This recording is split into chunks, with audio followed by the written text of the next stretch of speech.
So much more from the practice tee here from Congressional Country Club. Talking some tempo and some putting when we return.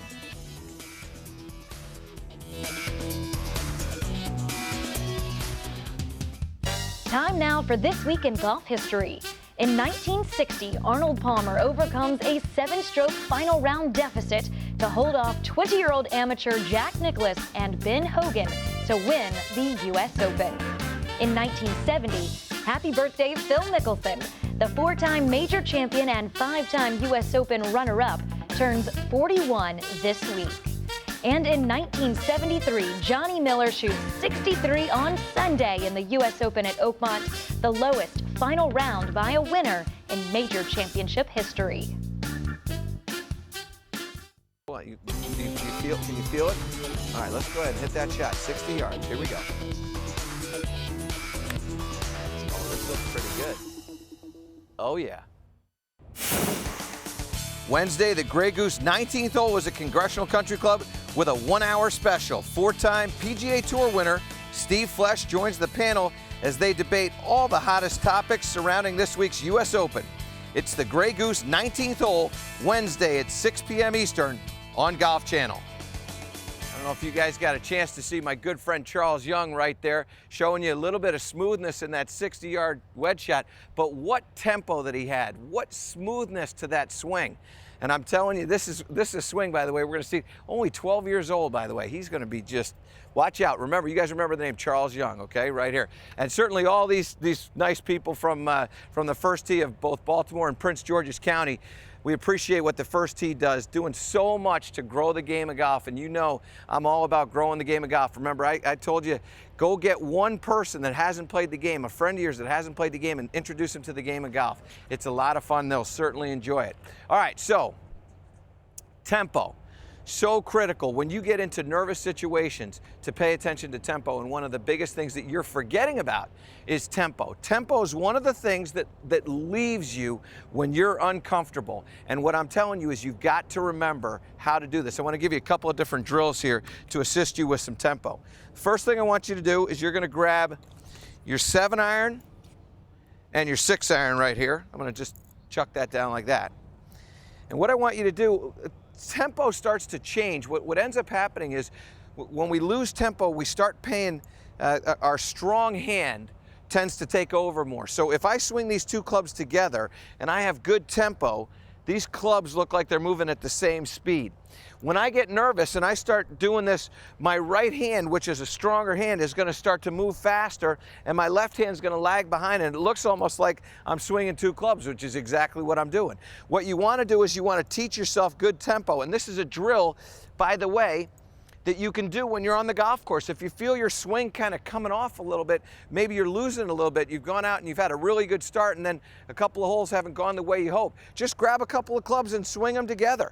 This drill right here to give you some tempo is going to let your body kind of get involved, because now your right arm is going to stay to the right of your left arm, and your left arm is going to stay to the left of your right arm.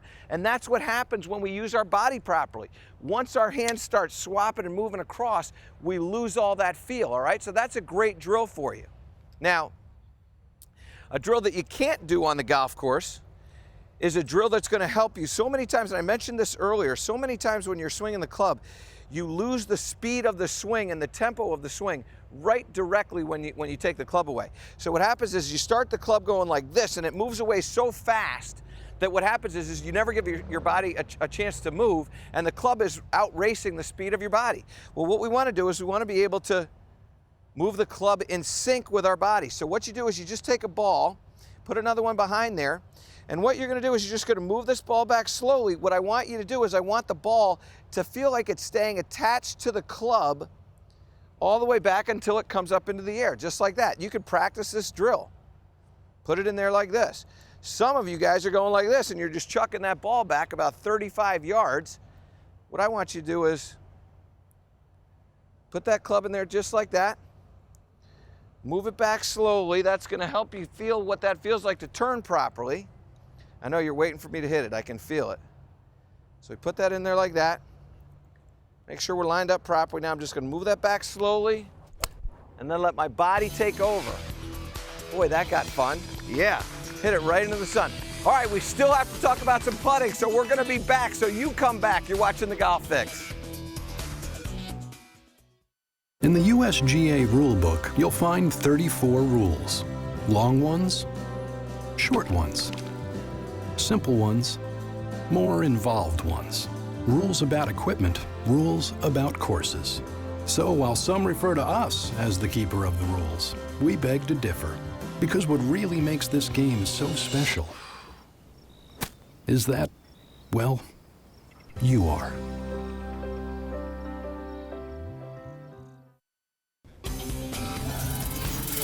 Welcome back to the Golf Fix.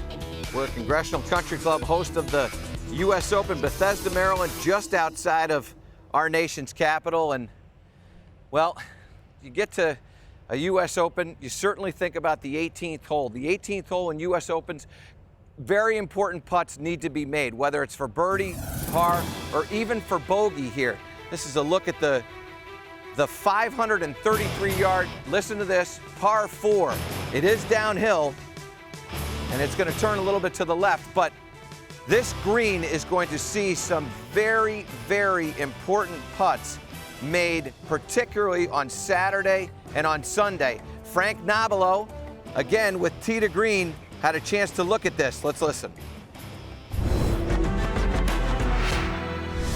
Chances are this finishing hole will determine the championship in more ways than one.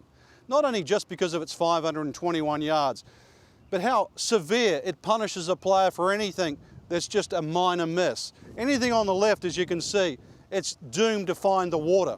Now this green here, at the front of the green, is 22 paces from side to side. That's pretty narrow when you consider 521 yards of par 4. Now if you bail out on the right side, there's no snack either. It's soft sand. The front bunker has a downhill lie. Now you're hitting to a downhill green that's going to be running at 14.5 on a stimp meter. You've got another bunker here, which you've got lips all the way around. It's a lottery on where that ball will finish. Two others that basically will penalise the player the same. Now the front portion is the wide portion. As the hole gets longer, it gets even harder. You start to go to the back portion of this green, it's 12 yards wide. Now 12 yards on the flat is one thing, but you can see this just tips all the way down, and an over-aggressive shot, once again, punished by the water. They've thought of everything, but that's how you define a champion. Frank Nobilo has looked at every single hole here on this U.S. Open test, and you can see all of his insight. You can just find it right there on golfchannel.com. Also, all week long on Live from the U.S. Open, Frank's got a lot of insight into what's going on here at Congressional Country Club. All right, so we're talking about putting, and we're talking about importance of putting. Well, we don't have a putting green out here, so we had to go and tape something earlier today just for you to talk about the importance of putting. Let's watch. All right, back on the putting green here and working on a couple of things to become a better putter. You have to control speed and you have to control accuracy. So we've got a couple of little drills for you here. The first one is I've got 2 tees set up right here. This is my goal line. What I'm going to do is back over here, this is about a 20-foot putt. And what I'm going to do is I'm going to hit these putts so that the ball stops around that line. Always fun to get out here on the golf course, particularly in a U.S. Open setting. These green speeds get very fast. You have to be able to control pace. You can see right there, I'm way off. That green speed in the studio there's a little bit slower than what we've got here. Okay, so got to get used to this pace. This may be a little bit better. That's a lot better. All right, so we've got that pace going on here. Feeling exactly how far that distance is. Once I'm comfortable with that,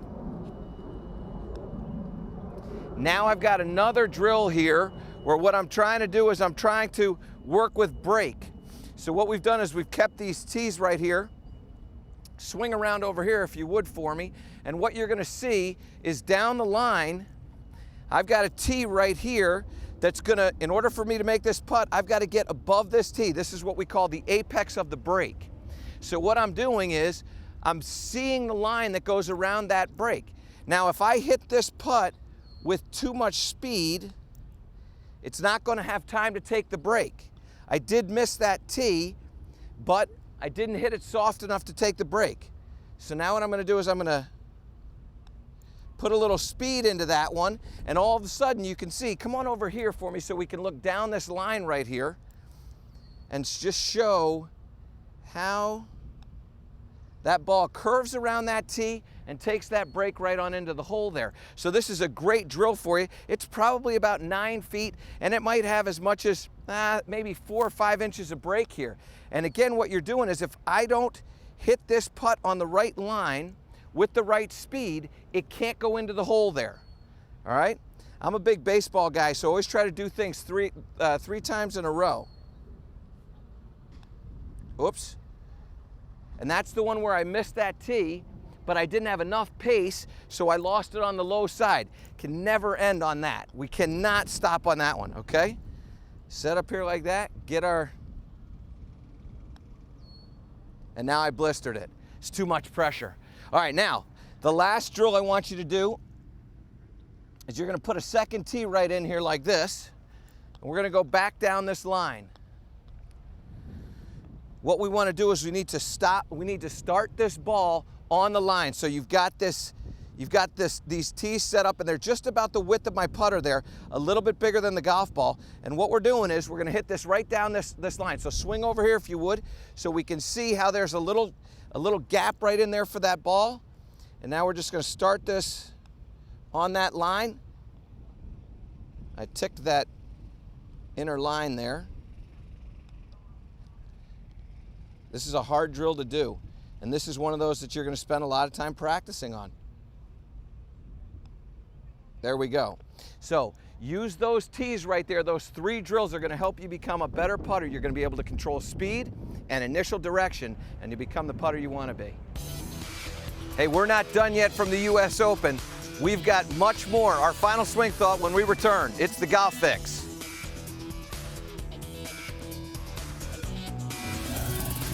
The Golf Fix, brought to you by SkyCaddy. Save strokes and money too. Visit SkyCaddy.com today. The new Titleist 910 drivers. Total performance. Precision fit. Let me see the varsity. There it is. All right, give us the good smiles right there. There we go. Get one more. Let's get one more. Get one more. There you go. Here we go. It's U.S. Open week on Golf Channel, and live from the U.S. Open begins Tuesday at noon with Players News Conferences. Our experts will break down all the news and tell you everything you need to know about the week ahead. It's complete coverage of the U.S. Open all week long on Golf Channel.